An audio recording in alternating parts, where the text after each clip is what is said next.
Welcome to Shaw TV's studio special for the 25th anniversary of the World Community Film Festival. I'm Mary Ruth Harris. To my far left, we are joined by historian of film, all things Comox Valley Film Festival, Mr. Wayne Bradley, and beside him, Ms. Janet Fairbanks. They both sit on the board. And to my immediate left, Mr. Ed Carswell, who is also an independent documentary filmmaker. Now, let's talk about the history of a few minutes, because it is the 25th anniversary, and Wayne, you've been involved for 25 years. Yeah, it's true. I have to confess that I missed the first meeting. I'm still trying to live that down. Film festivals were a different animal 25 years ago. Nowadays, they're all over the place. And in Vancouver, there are literally one film festival a week on the different topics. Right. 25 years ago, I think we might have had one person on the group that got together to look at whether we could do this. One person who had been to a film festival. Right. That would be the filmmaker that we had. I had never been to a film festival. I had this crazy idea that we'd have a projector and we'd rent a hall and we'd show the odd, we'd run film after film. And it's a good thing I missed the first meeting, because I came back and they decided they were going to have 4 venues and it was going to be over 3 days and they would be running simultaneously, and there would be, I didn't know what there was, 50 or 60 films. I thought they were nuts. And if I'd been there, I might have talked them out of it. Since I didn't know anything about film festivals, I said, okay, well, let's try that and see what happens. And I'm actually holding the original, what's this called? Program guide. From Program guide, 1991, from the very first film festival. Yes. This was before computers, but it's pretty sophisticated. Well, we actually used a computer for that, sort of. It's almost a Gestetner style layout. Right. Very simple. There's no photos in that. Although, when you look at the second one from '92, we had some photos, but you could barely tell they were photos. They were so bad. But, we progressed a little bit. We've gotten, that's one of the main stories about the film industry that we've noticed, is the technological changes. When we started, there were the old cranking projector at the back of the room, clicking away. Oh, A right. great, we should probably have one of those up just for ambience, just to forget the DVDs and the Blu-ray. We'll just have a projector back there making noise. But it was a different world. There weren't a lot of women making films in those days because the cameras were 40 pounds. And if you were out scrambling through the jungle trying to make a documentary, small people did that once or twice and then they ruined their backs. Right. Now, Janet, you say that Wayne is the historian because he's been with the group for 25 years. Right. But you've been with them 24 years, so That's he's right. only got you beat by a year. That's right. What's one of your favorite memories from the past 24 years? Oh, that's a really tough one. I think what happens when you're on the program committee and doing the organizing, you have the hope that the audience will respond to the films that you've selected. Of course. And we've been quite thrilled with the audience response. Sometimes we're just not sure. Are we pushing it a little bit too much? Is this a bit of an odd film for this crowd? But we've learned, I think, through the years what works for the audience. So for me, the highlights are always when the audience responds, and every year they do. So we feel pretty good about that. Now, Wayne, do you have a favorite film from the last 25 years? Okay, top 5. There are several, depending on the mood I'm in. And I would think one of the problems I have is, I was calculating the other day, I think I've seen 4,000 documentaries right. in previewing in this 25 years, and I'm trying to keep them straight, which Oh title my goes gosh. with which. Yeah. 4,000? Yeah, and we do about 150 a year. Yeah. Wow. And This is the reason why I'm not on the program.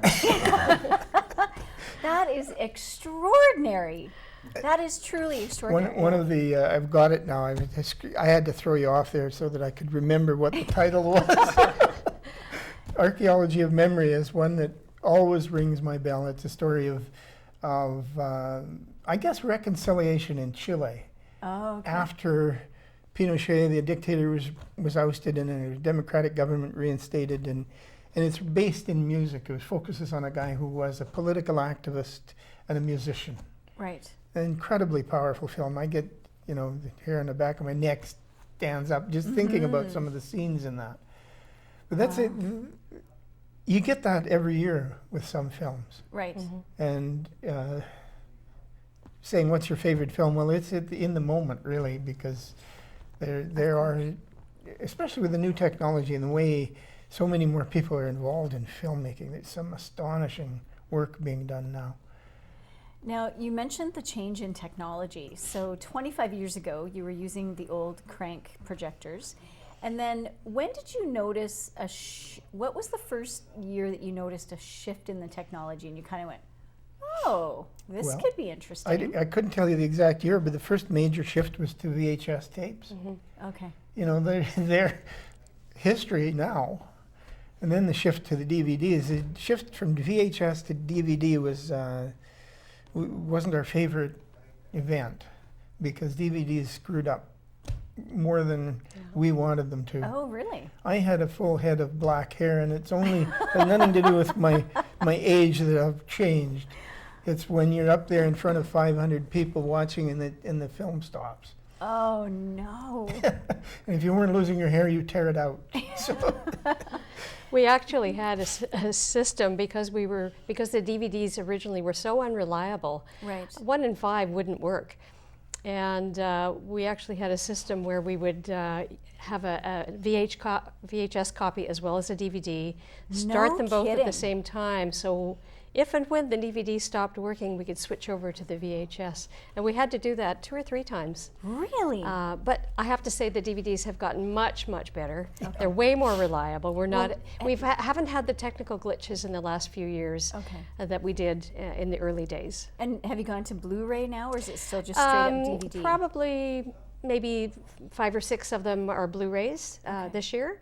The filmmakers are moving more and more to Blu-ray, for sure. Okay. Now, speaking of filmmakers, Mr. Ed Carswell, now you've been making films for how long? How many It's been years? about 25 years. Okay. I started working for the Alberta government back in the 80s, doing a lot of environmental protection work and work in visitor centers and classrooms and that kind of thing. And it eventually led to documentary filmmaking, which gave me the freedom I wanted to explore whatever topic I wanted to. And most of that was environmental education work and more recently getting more involved with social justice issues, work around First Nations. Okay. Now, in your job over the last 2 decades, when did you notice the shift in technology for you from a filmmaker's perspective? Well, I mean, I think of shift in technology as more of just a headache that's continuous, right? It's you get used to one software or one hardware, and someone's got a new toy beside you, and it's constant. So actually, sometimes I like to set that aside and just think of the story, think of the people I'm working with, how to draw out the emotion, look at what you've captured and really try and find that unique character and bring that person's personality out onto screen. So that's what I think a lot of the films are actually doing, and our programming committee and Janet and Wayne have a talent to see a story and a character that's telling a fascinating story. So you're engaged with the person who's going through some major event. Ed has identified the critical factor in a good documentary, which is the character. Right. 'Cause we've seen dozens of films with really high-powered presenters, Noam Chomsky and Naomi Klein, all these people just inundating you with facts. Right. And 2 days later, you try and remember what was that, the chronology. But if you've got a really likable and highly developed character in the story, then you Right. remember it. Yeah. Right. It's Now, that human. in addition to being a filmmaker, you're also the coordinator of this festival, right? Well, I'm a part-time coordinator of World Community as a whole, and so I'm involved with the festival as well. But there's a lot of people involved. There's many volunteers, as well as myself and board members involved. Yeah. How many people are on the board? There are about a dozen A now. dozen? Yeah, they Okay. come and go a bit, and we've got, I think, over 100 volunteers as well. Awesome. Well, now what we're going to do right now is we're actually going to look at one of the trailers for one of the movies that's being shown at this year's festival. So have a look at this trailer, and when we come back, we'll have a chat about it. People tell your story.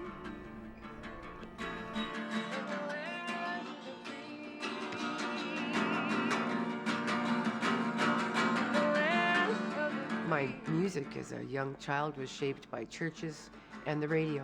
WO Detroit. That was the only real friend I had when I was a kid. Bruce, it's Lorraine. How are you doing? For a year, we've been recording Bruce where he played, on street corners, in shelter rooms, And getting into the shelter system is impossible now. I They're all know. booked solid. and there was one more recording we wanted to do.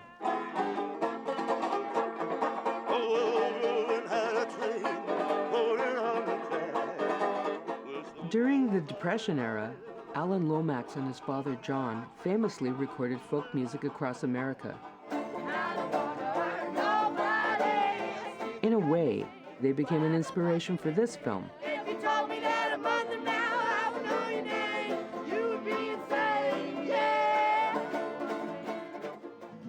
I don't hang pictures, this place it just ain't home. I'm a wanderer and I'm homeless. When you decide to hit the street, that means you've given up. I can see everything. You fall to a place where you can't find the need to maintain yourself or your environment.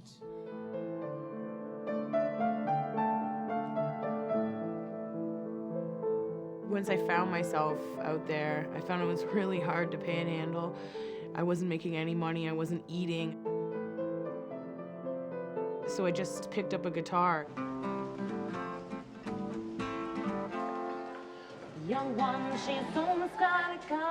These recordings, they're the stamp of a period in time where people who were in the cracks of time were not forgotten just for this brief moment. I believe the healing is right in the music. That's my heart. It's what I have to give the world. I'm lost without you. Music through as pure heart as I could maintain in a hard world. It's like you disappear and all that's there is the song.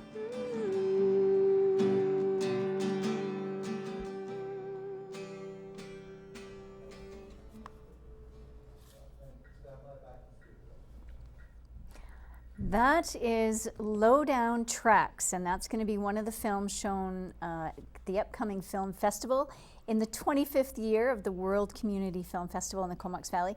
Now, Wayne and Janet, why did you choose this movie? This is one of my favorite films this year. And you might have noticed, some people will remember Lorraine Segato from the Parachute Club. And she went out to the streets of Toronto to find homeless musicians. And we selected it because it gives an opportunity to learn something about some of the people that are living on the streets or on the margins who are either homeless or have been homeless. And you see more of their story. So you learn about how did they end up on the streets. In one clip in the film, a woman talks about how everybody who's on the streets has been deeply hurt somewhere along the way. Of course. So the film tells the stories of the people, but it also gives you the other side, their talent, their potentiality. And what's wonderful about the film is she's discovered, Lorraine Segato has gone out and discovered all of these people, and at the end of the film, she brings them in to do a studio recording with her band. Oh. And it is the most heartwarming, uplifting experience for them and for the audience to watch, to see how they're validated. And some of them, they just can't believe how marvelous it is to have a great backup band. So it's one of the most heartwarming films, but it also tells a story, and it makes me more aware of the people that I pass on the streets as well. One of the things we try to do is connect the stories that are in the films with issues that are really current in our communities. Okay. And homelessness clearly is, and especially in the Comox Valley, it's been a roiling controversy for several years. And Yes. this brings real people. They're not just the homeless. Right. And It what we try to gives do them is names and faces. hopefully people will come out of this film with a bit more empathy and maybe engage with the issue in the community. Okay. Now, Ed, you've been involved in the World Community Film Festival for about 8 years. So in that time, do you have a movie that you've seen that stands out? I know you're not as part of the selection committee, but you've seen many films over the weekends of the film festivals. So is there one that stands out for you?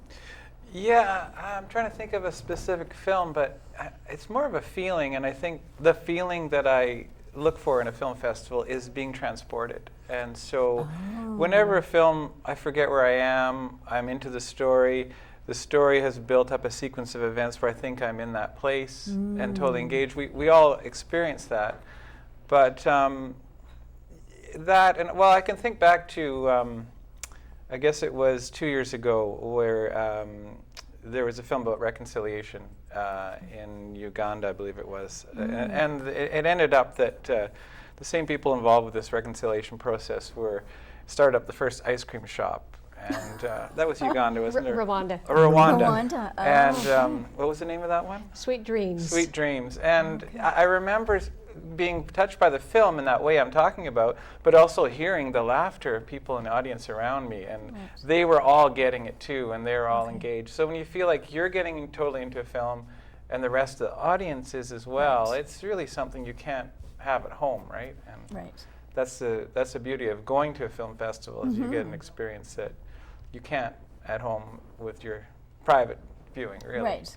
Yeah. Now, we are going to have a look at another trailer now, and this one is called Jumbo Wild. So let's have a look at this, and when we come back, we'll have a chat about it.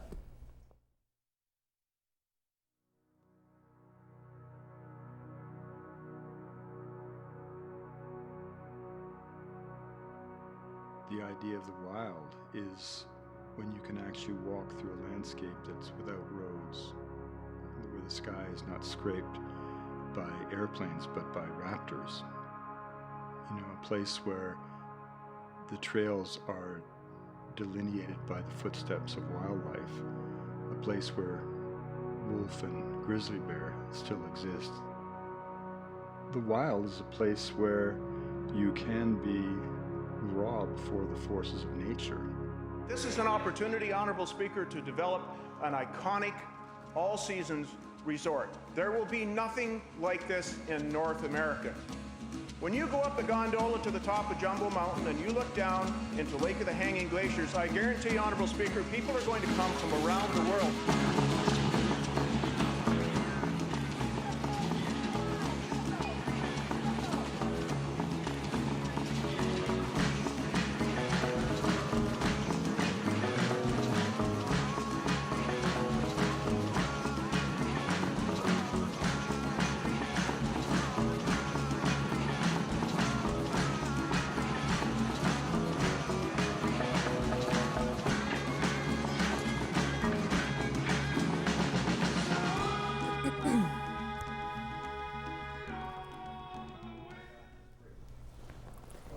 And that is a sneak peek at Jumbo Wild. Now, Wayne, you mentioned something about technology with this film. I keep bringing up technology. This really displays the cutting edge of filmmaking technology, especially for outdoor and wildlife documentarians.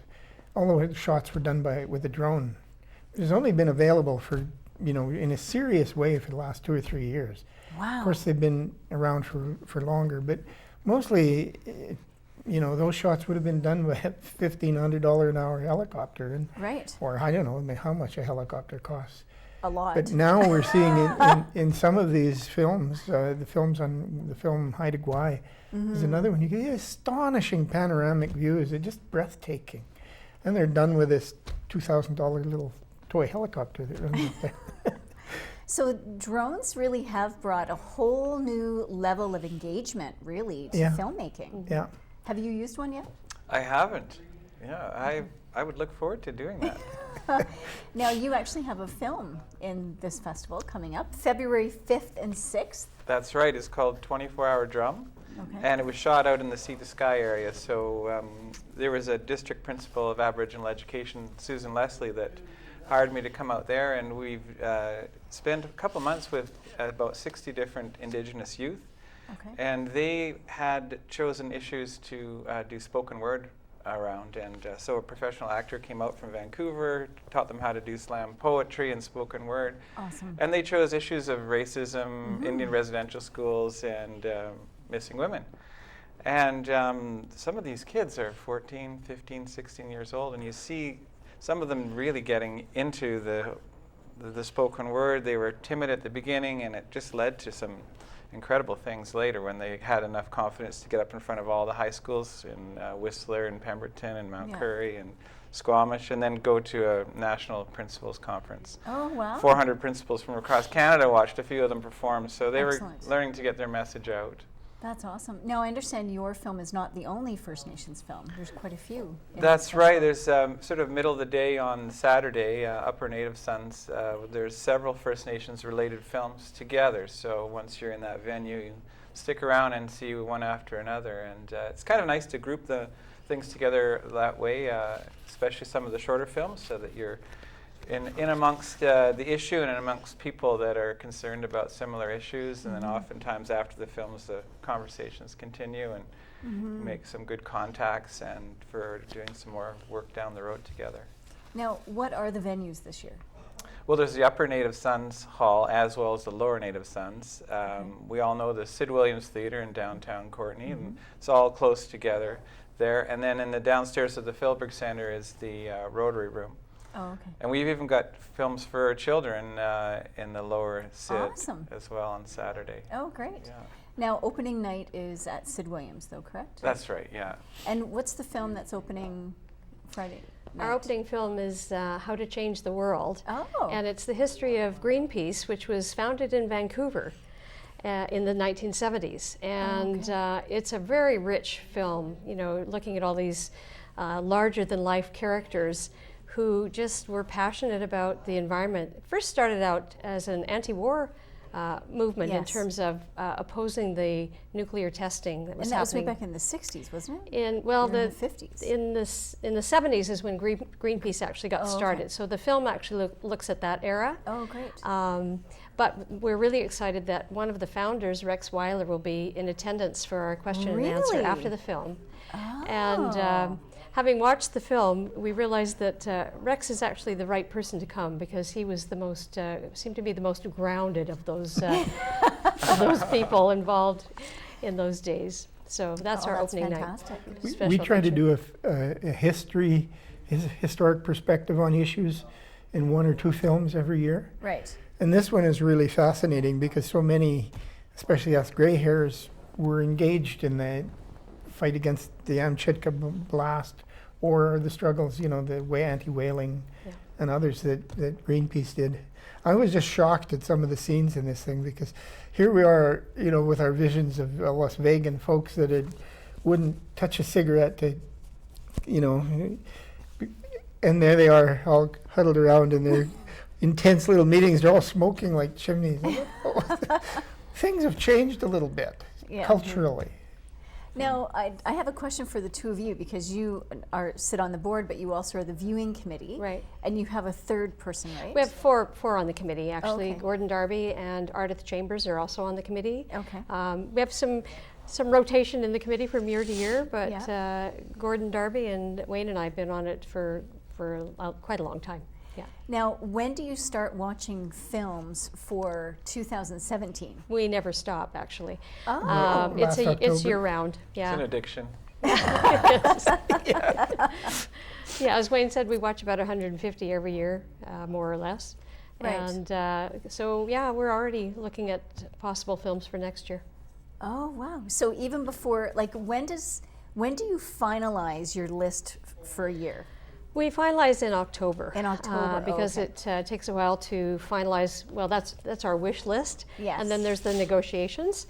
Our organization's very involved in fair trade, Yes. Coffee, chocolate, tea, and things like that. But we want to be fair to the filmmakers. So negotiating the film rights, people think, oh, you can just get these films for $30 or whatever. That's for home viewing. When you're doing public performance, we have to pay the filmmakers a fair wage. So we spend about $10,000 a year on the film rights as well. Yeah, but that also covers some screenings in our traveling film festival that goes to communities right across Canada. Oh, wow. Yeah. Well, I didn't realize that you had to put that much money out No. for. Yeah, people don't, and that's, we think that our ticket price is very, very reasonable. We don't try to make money on the festival, but we do want to break even for sure. How much are the tickets? Well, a pass for the whole festival would be $35. What? Yeah, That's it? 35. I know, that's insane. People will go You're to allowed one to show pay for that. more. Yeah. We also even have some low-income, a limited number of low-income tickets as well. Okay. Or there's an all-day Saturday pass. One very special thing that people should be aware of is our youth ticket. For anybody under 20, it's $3 for all-day Saturday.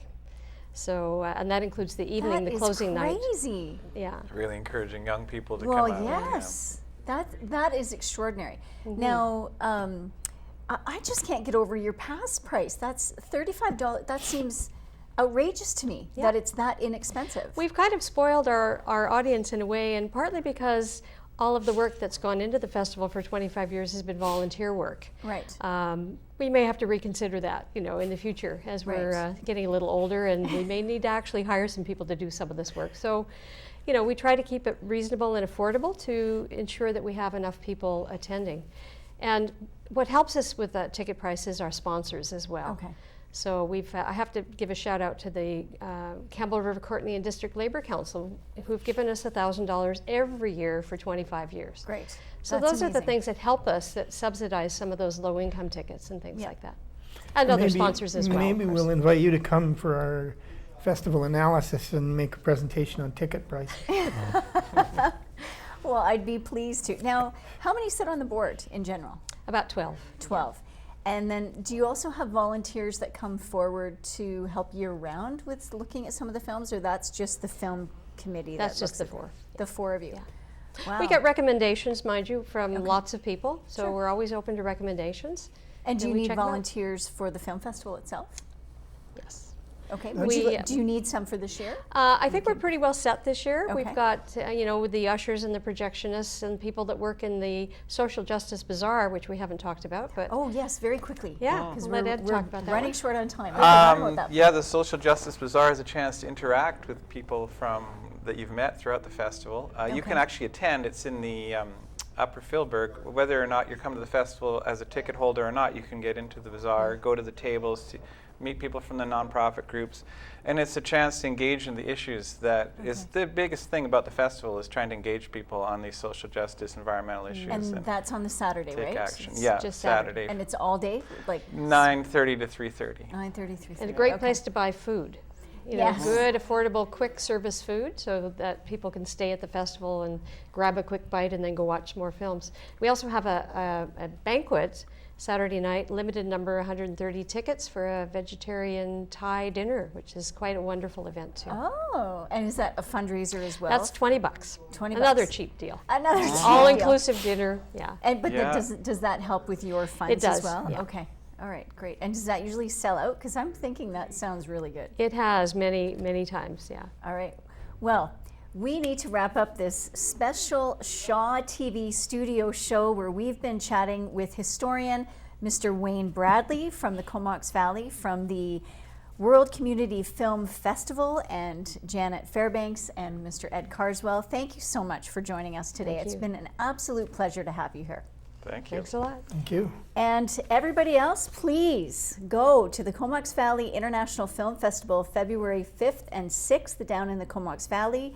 It's going to be extraordinary, thought-provoking movies that you do not want to miss. And who knows, you could see something that changes your life. For Shaw TV, I'm Mary Ruth Harris. Have a great time. Great day.